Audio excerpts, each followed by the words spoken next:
let's talk about the in-season tournament, man. What was your thoughts? Did you enjoy the in-season tournament? Did you think that it was kind of a little too much? Did it ruin the way that things are now, or do you kind of believe it kind of brought back that playoff type feel a little earlier than expected? I think from a viewership standpoint, I did see an article kind of where like it kind of accomplished what they were trying to do. Yeah. The ratings were up, a lot of viewership, a lot of consistent viewership, I guess you could say.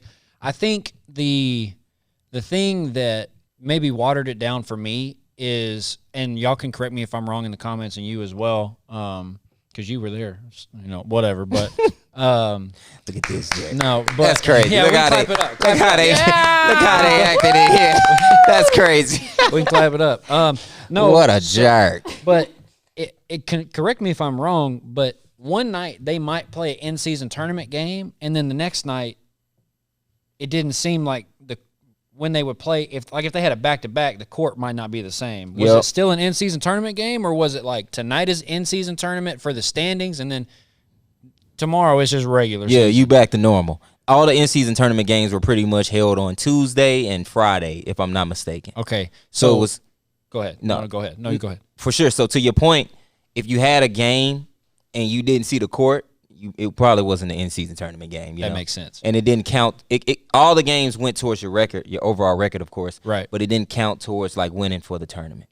You see, okay, now that's where I kind of have an issue with it, because like if I want to come watch a game, I want to come watch a game. Yeah. Like that's kind of what threw me off. I guess you could say that part threw me off, because the court is different today, and then tomorrow it's different again. Yeah.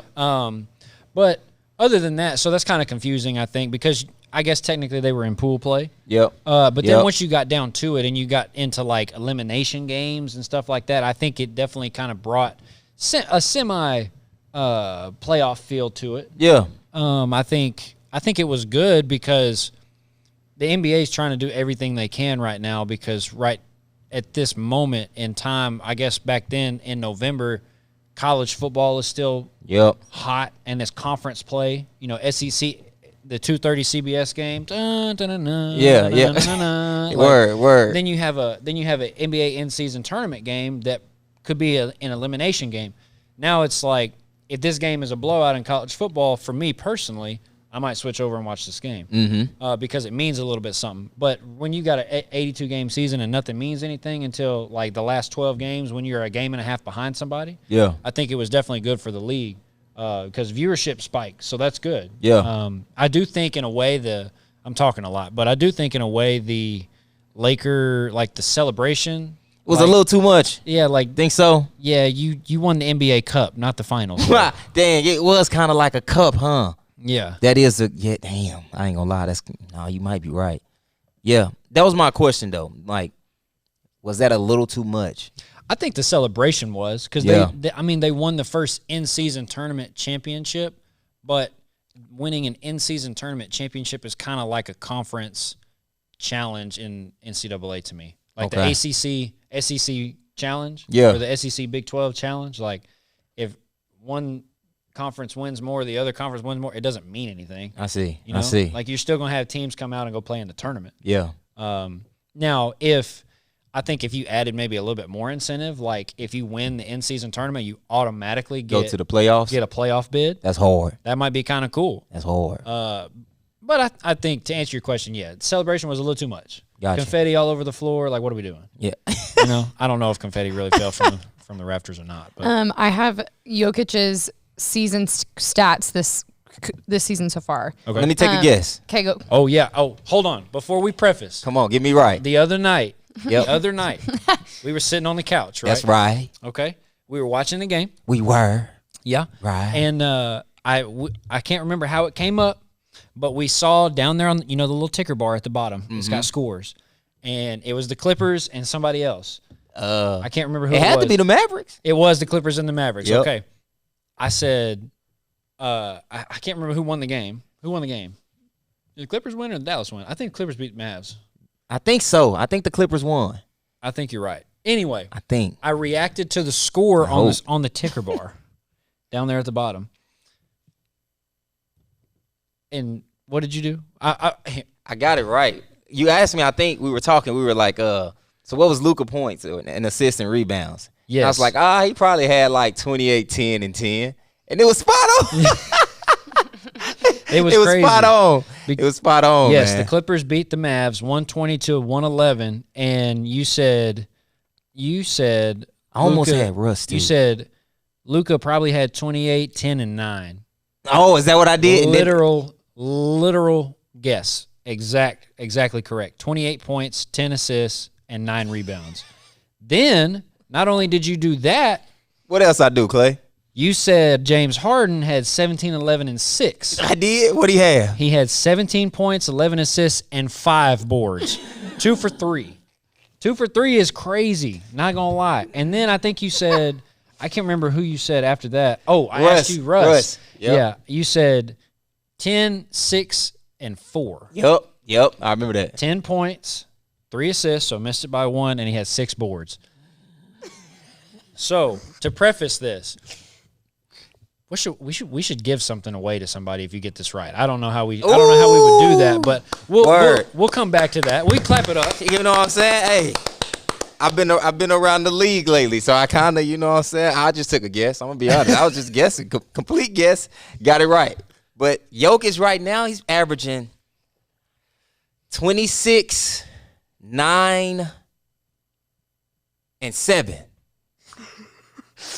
Okay. Jokic right now is averaging 26. Come on, Clay. 9 boards. 12. Damn, he got my 12 boards. 12 boards. 9 assists. No, I didn't know that though. I should have thought about it though. On the Jamal Murray was hurt, so he probably had to get to it a little more. That's so crazy how you can think of a factor and be like, yeah, you know what? This player was out, so his ratings probably were a little bit down, but he might have had a little bit more usage here. Word, I've been watching this year. I'm not gonna lie. I can't wait for tournament time. I've been watching a lot of ball this year. That's awesome because sure. I have not. We catching up though. Yeah, that's why we catch up. I watched a lot of college basketball here and there. Yeah, but yeah, what's crazy? 54% from the field. I heard that. Yeah, 54% from the field. Though? I don't know. 32% from 3. That's pretty good. No, that's real. For a big guy, that's pretty good. They actually said his percentage in the paint is down. Normally you said it was 54? 54 I think normally field goal wise. He's 54. Close to like 60. He crazy. I ain't gonna lie. Yeah, that's wild. That's crazy, bro. I am not. This year is down, but that's still great though. 54 is down. That's what they saying. That's wild. That's what they saying. Anytime you shoot 54 and you got like a little red arrow percentage is wild. That's I wild. will also say he has a really great birthday in February. February 19th. Did not know this until just now, until we looked him up. That's somebody else's, huh? There we go. Yeah. Somebody. You know what I'm saying? Speaking of that in there. A lot of goats born that day, huh? A lot of goats. Speaking of goats, we do need to free Laney, but if you guys watch, we'll be able to go live. Internet here is kind of crazy, so if you keep watching and we end up getting monetized, you can free the internet and you can free Laney. So I'm gonna leave that up to y'all. If you guys are watching right now and you made it all the way through, thank y'all for watching so far. Leave a like, comment, and then if you haven't seen us before, subscribe. We hinted at our big surprise. If you've been following us, you probably know what it is because the setting's a little bit different. I'm gonna just say that. Right. We do have one more surprise in the bag here pretty soon. Maybe we'll get to it here in a little bit. But with that being said, let's keep moving forward here. So catch me up on the rest of the things. What was your opinion of the in-season tournament being there? Because you went to a couple OKC games. Yep. Then you went to Sacramento. Yep. And then Minnesota. Yeah. It was cold as heck. And then was that the only? Was it those 4 locations that you went? Or I went to Vegas for the actual tournament, right. Or not tournament, but where the final games were played. And if I'm not mistaken, you got some buckets on the final. You know what I'm saying? Clay, you do. Come on. I did my thing out there. I'm not gonna lie, but I'm not gonna lie. I really enjoyed the in-season tournament, and that could partially be because, like you said, I was very close to the league, but I was able to see players like really lock in. Mm-hmm. Like, you know what I'm saying? Like I saw Steph like go crazy like 2 or 3 times. He gave you the you know what I'm saying? He gave me the GOAT look. He gave me the GOAT look. Man. And I've met Steph years back, but his presence is different now. Really? Okay. Real talk, bro. He's a different Steph. Like you can't the cameras and stuff like what we be watching on TV. Not always doing these players justice. Like Steph is cut. He's much bigger than he seems on TV, and his presence, like he moves like a real leader. Not to say that he didn't when we met, but you can tell like his presence and the way that he kind of handles himself is like he one of them ones. He know it now. Oh, much wow. more confident. That's awesome. Yeah, he definitely, I think, carries a little bit. I think maybe people confuse that with a little bit of like he's old, he's getting older, washed. Not washed. I hope they ain't saying that. He's washed is an incorrect term. But they're saying he's not the same Steph. But I feel like it's in a negative connotation at some. Yeah, they got to straighten that up because this the best I done seen Steph. If you ask me, really.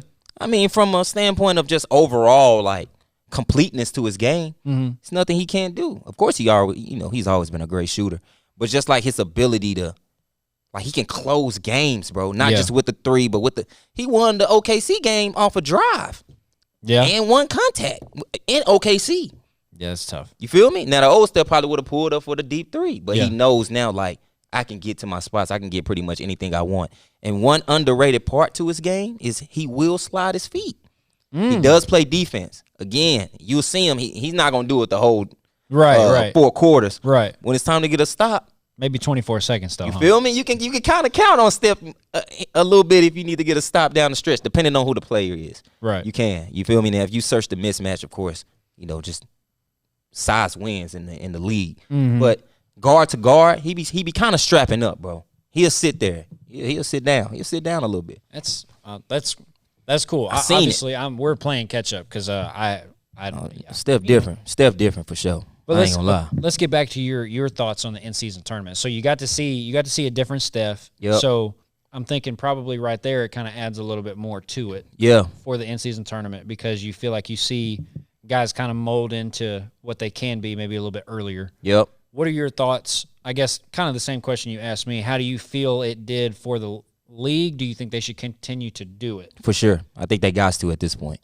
I think it was very successful. I think it took the fans a little bit to get used to and kind of understand like the format. Yeah. But now I think moving forward, like the years to come, the more they do it, the better the people will kind of adjust and, kind of know what to expect. So with that being said, I think you got to continue it. I think it brought that playoff feel earlier than we've been seeing in a long time. For those who really like basketball and kind of want that college feel in the league, I think that's the closest you're going to get that early. Right. So I think you got to continue it. Again, I enjoyed every bit of it. Even the courts. Some of the courts, like we talked about, weren't like the best looking, but they caused a lot of like people to talk. And that's what you want, man. That's what you want. Sometimes art is like made to be, just to get people talking. Sure. You feel me? Yeah. So it was just kind of one of them things where they did that thing overall. Like you said, maybe, you know what I'm saying, popping the bottles, Yeah. It was Vegas, so it's like Right. you can kind of get away with it.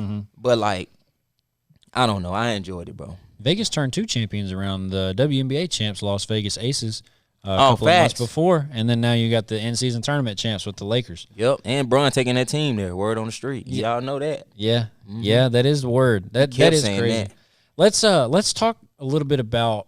I guess I want to ask you a question about the in-season tournament. I want to get your thoughts on it because you were talking about it. I believe was it the OKC and the Golden State game where they were just going back and forth, or was that in Minnesota? Both. Okay. I can't remember which one it was. Which one had the controversial call at the end? OKC. OKC against Golden State, right? Yeah. Was it a block or what was it? Josh Giddey hit the rim on Steph's layup. That's right.